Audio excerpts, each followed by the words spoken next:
जी हाँ, पलट गया हमास। इससे इजराइल को मिलेगा और बड़ा मौका। इजराइल को पहले से ही मौके की तलाश थी। रॉयटर्स को इंटरव्यू दिया है हमास के टॉप लीडर ने। आपकी स्क्रीन पर मैं वो वीडियो तो नहीं प्ले कर पाऊंगा ऑडियो के साथ, लेकिन रॉयटर्स का ये इंटरव्यू है जिसमें हमास के लीडर हैं। इन्होंने कहा है कि हमने कोई प्रॉमिस नहीं किया है इजराइल से या किसी भी देश से कि हम गज़ा से निकल जाएंगे या हम हथियार डाल देंगे या हम गाज़ा में कंट्रोल छोड़ देंगे, बल्कि आगे उन्होंने कहा कि हम गाज़ा में रूल करेंगे, गाज़ा में सिक्योरिटी देखेंगे, और तो और साफ इन्होंने कह दिया कि हम हथियार नहीं डालेंगे। दोस्तों, अब सारी बात यहाँ ख़त्म हो गई जब हमास सीधे सीधे से अपनी चीज़ों से पलट रहा है। अब इजराइल की सबसे पहली डिमांड ये थी कि हमास गाज़ा से निकलेगा। चलिए, निकलना छोड़ दीजिए, ये मेन बात थी कि हमास गज़ा को नहीं संभालेगा, हमास डीमिलिटराइज होगा, हथियार डाल देगा। ऐसे में ये डील में बात कही गई थी, लेकिन ऐसे में अब हमास जब पूरी तरह से पलट रहा है तो ये खतरे की घंटी है। उधर हमास ने लगातार ढूंढाई करने के बाद एक और यहूदी की लाश को बरामद किया और हॉस्टेज की लाश को इजराइल को सौंप दिया है। यूरोपीय यूनियन ने कहा कि जो डोनाल्ड ट्रंप का एग्रीमेंट है, प्लान है कि हमास को डिसआर्म करना है, हम डोनाल्ड ट्रंप के इस प्लान में ट्रंप का साथ देने को तैयार हैं। याद रखिएगा, 2 दिन पहले ट्रंप ने कहा था कि हमास ने हथियार नहीं डाले तो अमेरिका की फौज हो या इजराइल की फौज हो, उन्हें मारेगी, मिटाएगी। इसी बात पर यूरोपीय यूनियन भी बोला है, यानी यूरोपीय यूनियन की फौज भी गज़ा के अंदर घुसेगी, ऐसा उन्होंने रजामंदी दिखाई है और अमेरिका की फौज और इजराइल की फौज की मदद करके हमास को मिटाएगी। दोस्तों, वहीं आपको बता दूं, एक लंबे समय के बाद अल्हम्दुलिल्लाह, भले ही टूटी हुई मस्जिदें हैं लेकिन आबाद हो रही हैं। एक लंबे समय के बाद नमाज मस्जिदों के अंदर गज़ा में हो रही है।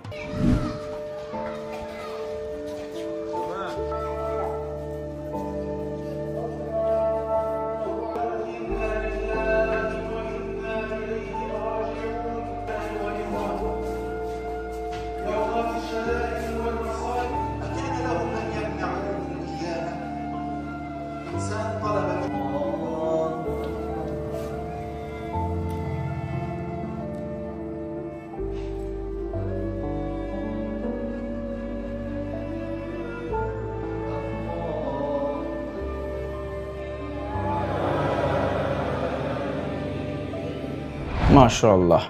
उधर जो सेटलर्स हैं वेस्ट बैंक में फिलिस्तीनियों पर लगातार जुल्म कर रहे हैं। इन तस्वीर को और इन अपडेट्स को दुनिया इग्नोर कर रही है। वेस्ट बैंक में फिलिस्तीन के इलाके में घुसकर जो इजरायली सेटलर्स हैं उन पर हमला कर रहे हैं। देखिए,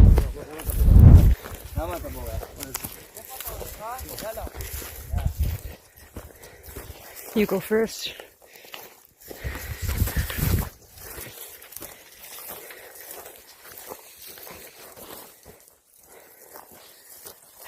Fucking Arabs.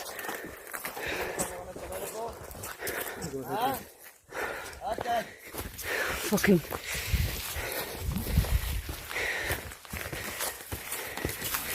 डोनाल्ड ट्रंप ने आईसीसी से कहा था कि भाई केस वेस सारे खत्म कर दो, वो धमकियां भी दी थी, आपको याद होगा। वहीं इजराइल की गवर्नमेंट ने और नेतन्याहू ने भी कहा था, मांग की थी, रिक्वेस्ट किया था आईसीसी से कि नेतन्याहू की गिरफ्तारी का वारंट जो है वो कैंसिल कर दिया जाए और तमाम केस को रद्द कर दिया जाए। अब इंटरनेशनल क्रिमिनल कोर्ट ने इस मांग को सिरे से खारिज कर दिया है। लोग कहते हैं कि बायकॉट से कुछ नहीं होता, लेकिन यकीन मानिए बायकॉट से बहुत कुछ होता है। अब एक और कंपनी नेस्ले, जिसका पूरी दुनिया में भरपूर तरीके से विरोध किया गया, बायकॉट किया गया, क्योंकि नेस्ले कंपनी इजराइल से कनेक्टेड है और इजराइल को फंड करती है। ऐसे में आपको बता दूं कि नेस्ले का इतना नुकसान हो गया है कि अब वो अपनी कंपनी से 16,000 लोगों को निकालने वाला है, क्योंकि लॉस में, ऐतिहासिक घाटे में नेस्ले चली गई है। आदत से मजबूर इजराइल ने लेबनान पर भी हमला किया है। आइए इस तस्वीर को देखिए। सिविलियंस ही मारे जा रहे हैं, डिस्ट्रक्शन भारी मात्रा में लेबनान में हो रही है। ये तमाम तस्वीर देखिए और सोचिए कि लेबनान का नुकसान कितना हो रहा है।